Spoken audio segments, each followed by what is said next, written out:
Bonsoir à tous, bienvenue dans cette nouvelle vidéo sur ma chaîne YouTube et on se retrouve aujourd'hui pour la vidéo critique de WandaVision comme chaque semaine. Vidéo qui arrive très tard, mais comme vous pouvez le voir avec la qualité de la vidéo, je la tourne très tard parce que j'ai fait l'épisode très tard puisque j'avais plein de choses à faire aujourd'hui, donc c'était pas forcément facile de pouvoir me poser pour regarder WandaVision. Mais je l'ai regardé et donc vaut mieux tard que jamais, la vidéo est là de la critique de l'épisode 8 de WandaVision.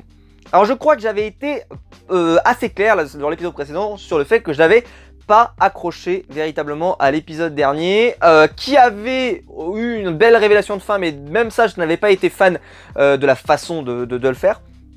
Et je savais pas trop ce qu'ils allaient nous raconter dans ces deux derniers épisodes.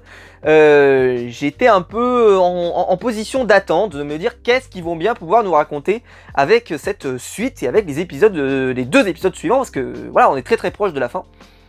Et donc cet épisode 8 était l'épisode qu'on pourrait appeler l'épisode des révélations. C'est-à-dire qu'on arrive, on te dit, vous allez enfin tout savoir. Pourquoi c'était des sitcoms, pourquoi c'était en noir et blanc, pourquoi on l'appelle la sorcière rouge, pourquoi Vision, pourquoi il est mort, enfin pas pourquoi il est mort, parce que ça on savait déjà, mais pourquoi elle veut le ressusciter, comment, etc., etc. Ce qui d'ailleurs, je trouve, est particulièrement décevant, je trouve, parce que il n'y avait aucune surprise. C'est-à-dire que ce qui nous a été montré pendant les quelques minutes qu'on a eues, c'était pas mauvais, mais ça ne m'a jamais passionné plus que ça. Et normalement, là, à ce moment-là de la série, on devrait être ultra passionné. On devrait dire « Oh là là, WandaVision, qu'est-ce que c'est génial !» C'était correct. C'est pas un mauvais épisode, c'était pas un épisode raté, c'était pas un épisode... Mais honnêtement, pour l'instant, et on est quand même à un épisode de la fin, je ne suis pas passionné par WandaVision. Je ne suis absolument pas passionné par ce que je regarde. J'ai regardé une autre série d'ailleurs, dont le personnage principal joue dans Malcolm, voilà, nous en parlerons très prochainement sur la chaîne, où là, littéralement, j'étais passionné par ce que je regardais. Mais c'est vrai que l'écart est immense, Mais nous en parlerons sur la chaîne, n'hésitez pas à vous abonner si vous voulez pas rater ça. Je vais vous parler d'une série exceptionnelle que j'ai vue cette dernière semaine. Mais là, ok, c'est sympa. Il n'y a pas d'erreur. En plus, bon, la série est plutôt jolie.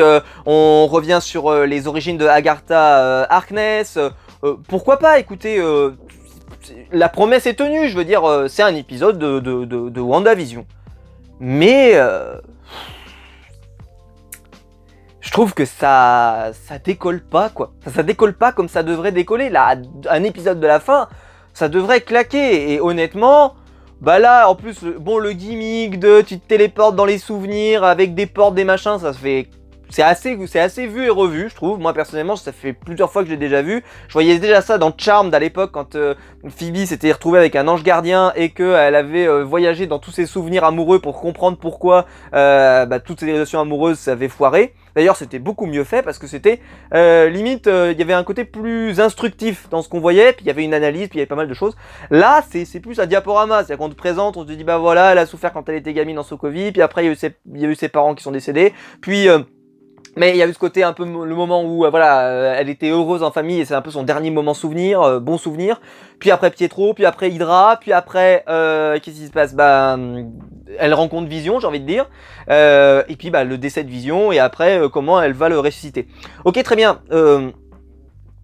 Déjà, par exemple, moi j'espérais quelque chose de plus ouf, je sais pas pourquoi, quand il y aurait la transformation, quand il y aurait l'apparition du truc, je sais pas, j'ai été déçu. Quand c'est apparu à la fin, j'ai fait « Ah ouais, putain, c'est que ça ?» Bon. En plus, je trouve que tout le cheminement d'Agatha, ce qui m'étonne, c'est qu'Agatha dit quand même « Comment tu as fait ?»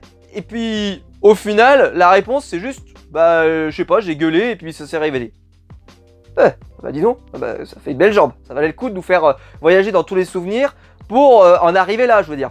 Surtout qu'elle a l'air de douter qu'elle est capable de faire ça.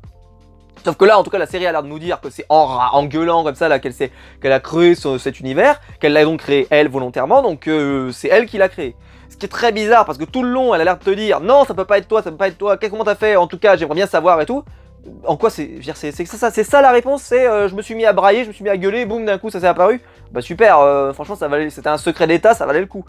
Donc je trouve que tout ce qui nous a été raconté jusque-là, c'était très sympa parce que moi j'ai bien aimé par exemple la partie en Sokovie, revenir là-dessus, les premiers temps chez Hydra quand elle apprend à manier ses pouvoirs, je trouve ça très sympa aussi. Mais voilà, à un épisode de la fin, j'ai un petit peu peur parce qu'il va rester qu'une demi-heure, je sais pas combien de temps va durer le final, peut-être qu'il durera 40 minutes, peut-être qu'il durera, je sais pas, un peu plus, peut-être.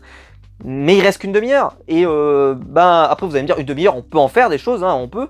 Mais je trouve que c'est pas fou. Moi personnellement, en tout cas, je m'ennuie un petit peu. C'est pas un mauvais moment non plus, mais je suis pas passionné parce que j'ai regardé ce soir. Je trouve qu'en plus, bon, le côté sorcière, machin, Salem, qu'elle se fait brûler, etc. Agatha, ok, très bien. C'est l'introduction, on va dire, classique d'une sorcière. C'était assez stylé d'ailleurs. Qu'elle retourne ses pouvoirs et qu'elle absorbe les pouvoirs des autres, c'était plutôt sympa. Mais bon, est-ce qu'on en avait besoin? Est-ce que ça rajoute au personnage? Je trouve pas forcément. Parce qu'elle sort un peu de nulle part cette scène. C'est-à-dire qu'elle arrive, on te présente ses origines, on te dit, bah voilà, elle est ça, elle est ci, elle est ça. Un peu dommage. Bref. J'ai l'impression que c'est un épisode qu'ils ont... Voilà, ils ont dit bah il faut qu'on foute tout ça parce que sinon après bah, c'est le final. Donc il faut un peu mettre tout. Allez hop, allez, on verra si ça flotte à la fin, si c'est bien, si c'est pas bien. Si l'épisode il tient debout. Oh bah ça tient debout, bah allez on l'envoie. Voilà, je suis pas passionné. Je l'étais déjà pas la semaine dernière mais là pas beaucoup non plus. Il n'y a pas d'erreur manifeste, hein. Encore une fois je le répète, c'est pas une mauvaise série, c'est juste que... Je suis pas passionné, ça me branche pas plus que ça. Je trouve ça sympathique, mais voilà, je trouve ça sympathique. C'est sympathique, mais pour une première série Marvel, Marvel Studios, où tu te dis ça doit claquer quand même un minimum, je suis un peu déçu. Perso. Mais dites-moi dans les commentaires, vous, si vous trouvez que je suis peut-être trop dur, vous dites ah non, mais attends, t'as pas compris, c'était génial, toute l'explication, tout le travail sur Wanda et tout, peut-être effectivement, mais je suis un peu resté de marbre personnellement. Ensuite, donc il y a eu le générique de fin, puis après, petite scène post-générique, entre guillemets, parce qu'il y a encore un générique derrière, donc bon, post-générique, mais bon, on va dire que scène post-générique, où on découvre que voilà, bah ils vont se lancer, et ils vont essayer de rentrer dans cette zone, et qu'ils ont en fait fait le missile, et que le missile fonctionne à l'énergie en fait du dôme, et donc ils vont pouvoir, enfin pouvoir traverser. Donc on verra ce que ça va donner, c'est encore trop tôt. Et là, la grosse révélation, Vision. C'est pour ça qu'ils réussissent mieux leur finale, je trouve, que la totalité en réalité. Et là, ils sont en train de recréer un Vision. Donc on sait pas si c'est vraiment Vision, etc. On va voir ce que ça donne. Est-ce que d'ailleurs, est-ce que c'est un Vision qui peut exister? Parce que déjà, vu qu'il a pas la pierre, etc., est-ce qu'il peut véritablement... voilà, c'est des choses sur lesquelles on n'a pas de réponse, mais j'ai hâte de les avoir la semaine prochaine. De voir ce que ça va donner. Est-ce que Vision va affronter Wanda et que ça va faire un énorme baston? Ça pourrait être quand même assez cool. Mais en tout cas, j'ai hâte de voir ça et surtout de savoir est-ce que ça valait le coup, tout simplement, cette série. Est-ce que c'était vraiment bien ou est-ce que c'est un peu décevant? Donc dites-moi dans les commentaires, vous, si vous avez aimé ou pas, si vous avez aussi plutôt moyennement accroché. Dites-moi ça dans les commentaires, je vous jugerai pas. Si vous estimez que c'est vraiment la meilleure série ever que vous avez jamais vue, dites-le dans les commentaires, mais expliquez-moi. Expliquez-moi pourquoi, parce que là, je vous avouer que je suis un peu... Là, je ne peux pas comprendre. Là, non, je veux dire, ou alors regardez d'autres séries peut-être pour comparer, mais parce que si c'est votre première série, effectivement, c'est forcément la meilleure. Mais voilà, comme j'ai dit, allez voir même ne serait-ce que les productions Netflix de Marvel, c'était bien meilleur, je trouve, que ce qu'on a là, hein, sans exagérer. Hein, Daredevil, c'était bien meilleur, Punisher, c'était bien meilleur, Luke Cage, c'était bien meilleur selon moi, Jessica Jones, c'était bien meilleur. Bon, Iron Fist, c'est la purge infâme, mais quand même, voilà, c'est pour dire que je trouve que c'est pas fou, voilà. Et écoutez, on se retrouve nous en tout cas de façon très vite pour une nouvelle vidéo avec peut-être plus de sourires parce que on regardera pas toujours des trucs qui nous passionnent pas plus que ça. Surtout que moi j'aime être passionné dans mes vidéos, alors là je suis un peu limité dans mes mouvements. Mais voilà, j'espère que la vidéo vous aura plu. Quand même. Et dites-moi dans les commentaires, comme je le dis, hein, pourquoi, comment, qu'est-ce qui s'est passé, etc. Pourquoi vous aimez ça. Ça m'intéresse. Et on se retrouve très vite sur la chaîne YouTube pour plein de vidéos. Ciao!